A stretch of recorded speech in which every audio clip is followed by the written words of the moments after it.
बांग्लादेश में 13वें आम इंतखाबात के लिए आज पोलिंग का अमल मुकम्मल हो गया है और वोटों की गिनती जारी है। पार्लिमानी इंतखाबात के साथ साथ बांग्लादेशी वोटर्स ने इस्लाहाती चार्टर के रेफरेंडम पर भी अपनी राय दी है। ऐसे में 299 हलकों पर होने वाली पोलिंग के नताइज अब आहिस्ता आहिस्ता सामने आ रहे हैं। सारी सूरत हाल में इन इंतखाबात में हिस्सा लेने वाली दो सबसे बड़ी जमातें बांग्लादेश नेशनलिस्ट पार्टी और जमात इस्लामी दोनों अपनी कामयाबी के लिए पूरा एतमाद नजर आ रही हैं और अपनी कामयाबी के दावे कर रही हैं और एक दूसरे पर धांधली करने और नताइज को अपने हक में तब्दील करने के इल्जामात भी आना शुरू हो गए हैं। ताहम बांग्लादेशी मीडिया के मुताबिक मुल्क भर में पोलिंग एक पुरजोश और पुरअमन माहौल में हुई है। 2 अजला में ग्रेनेड धमाकों और चंद दीगर वाकयात के बावजूद मजमूई तौर पर वोटिंग का अमल पुरअमन रहा, जबकि बांग्लादेश की अबूरी हुकूमत के chief adviser doctor Muhammad Yunus ने पार्लिमानी इंतखाबात और रेफरेंडम के वोटिंग के अमल को पुरअमन करार देते हुए इंतजामिया और आवाम का शुक्रिया अदा किया है। सारी सूरत हाल में बैनुल-अक़वामी मीडिया के नुमाइंदों और आलमी मुबस्सिरीन की एक बड़ी तादाद भी बांग्लादेश में होने वाले इन अहम इंतखाबात का जायजा लेने के लिए मौजूद है और इसी सिलसिले में जियो न्यूज़ के नुमाइंदा खुसूसी एजाज सैयद भी ढाका में मौजूद हैं। इस वक्त क्या सूरत हाल है हम वो भी आपके और एजाज सैयद से बात करेंगे, लेकिन दिन में देखिए उन्होंने जब वोटर से बात की तो वो क्या कह रहे थे। इस वक्त हम गुलशन 2 के इलाके में हैं। यहाँ पर मॉडल स्कूल है गवर्नमेंट का, जो कि बड़ा अहम इसलिए है कि यहाँ पर तारिक रहमान जो कि बांग्लादेश नेशनल पार्टी के लीडर हैं, मरकजी लीडर हैं, वो यहाँ पर वोट डालने आएंगे। आप देख सकते हैं यहाँ पर लोकल और इंटरनेशनल मीडिया उसका एक बड़ा रश है। यहाँ पर बड़ी तादाद में मीडिया के नुमाइंदे हैं।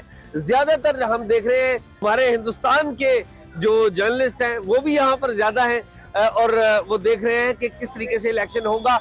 अगर सिक्योरिटी की बात करें तो गैर मामूली सिक्योरिटी है। हम देख रहे हैं कि यहाँ पर पुलिस भी है और इनकी जो मिलिट्री फोर्स है वो भी यहाँ पर मौजूद है, जो कि सिक्योरिटी को देख रही है। मेरे कैमरामैन रिजवान अली शाह आपको दिखा सकते हैं कि यहाँ पर ख्वातीन भी हैं, मर्द भी हैं, बूढ़े भी हैं और साथ ही साथ सबसे ज्यादा वोटर्स से भी ज्यादा जो तादाद है यहाँ पर मीडिया के नुमाइंदों की है। इस वक्त हम भूल प्राइमरी स्कूल ढाका में मौजूद हैं। यहाँ पर वोटिंग का अमल शुरू हो चुका है।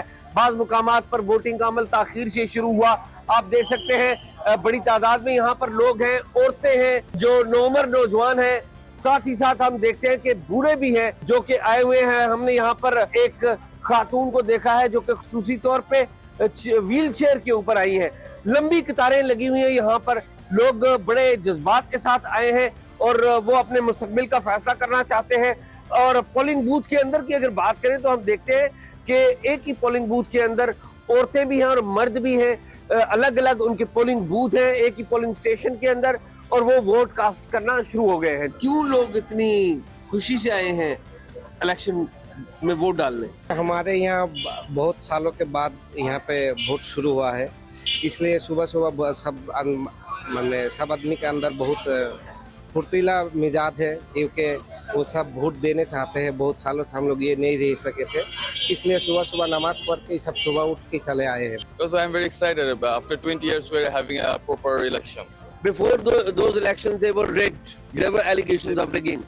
Those elections were corrupted. And do you think that these elections are not corrupt? They are not being rigged? Do you have the confidence in this? We hope so. तो ये गुफ्तगू आपने सुनी। ये लोग कह रहे हैं कि हमें इस जो इलेक्शन प्रोसेस है इसके ऊपर उम्मीदें हैं और हम 20 सालों के बाद इस तरह का जो इलेक्शन है वो हो रहा है उसमें शिरकत के लिए यहाँ पर आए।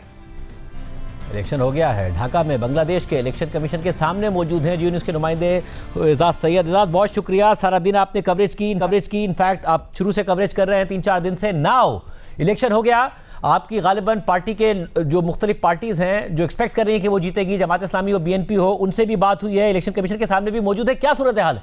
ताज़ेब बड़ी इंटरेस्टिंग सूरत हाल है। शुरू में जमात इस्लामी के जो मीडिया से मुतल्लिका लोग थे वो क्लेम कर रहे थे कि वो लीड पे हैं, लेकिन अब खामोशी वहां पर छा गई है। बीएनपी की लीड यहाँ पर नजर आ रही है। बीएनपी आगे आई है और जमात इस्लामी पीछे आई है, लेकिन हमारी जमात इस्लामी के लीडर्स तो अभी हमें यहाँ पर नजर नहीं आ रहे। एनसीपी के लीडर्स से हमारी बात हुई है।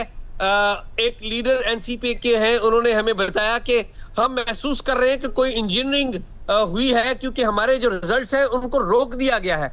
तो मैंने उन्हें रिक्वेस्ट किया, मैंने कहा मैं आपको रिकॉर्ड कर लेता हूं। उन्होंने कहा नहीं, हम पहले पार्टी मीटिंग करेंगे और उसके बाद हम इस हवाले से कोई बातचीत करेंगे।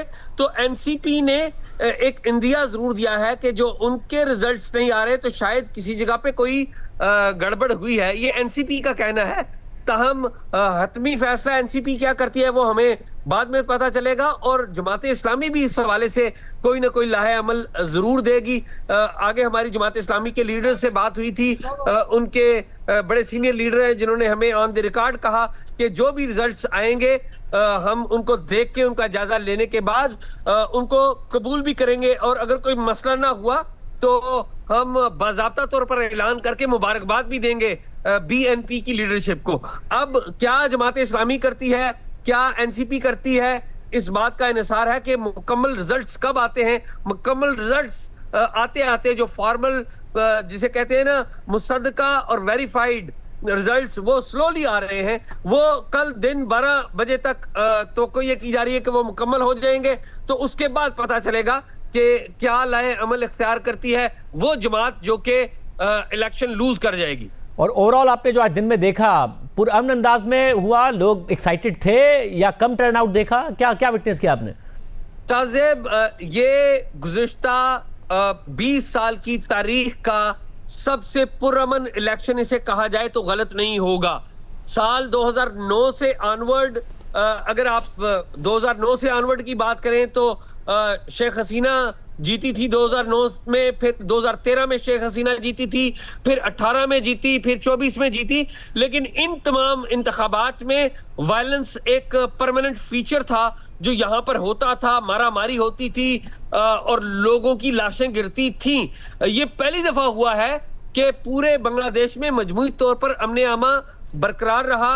एक आध जगह पर, एक दो जगहों पर वायलेंस के वाकयात आए, लेकिन फौरी तौर पर वहां पर जो फोर्सेस हैं उन्होंने एक्शन लिया। मोबाइल जजेस थे जिन्होंने 2 औरतों को सजाएं भी दी हैं, जिन्होंने इलेक्शन के अमल में मुदाखलत करने की कोशिश की। 2-2 साल की जेल उनको कर दी गई।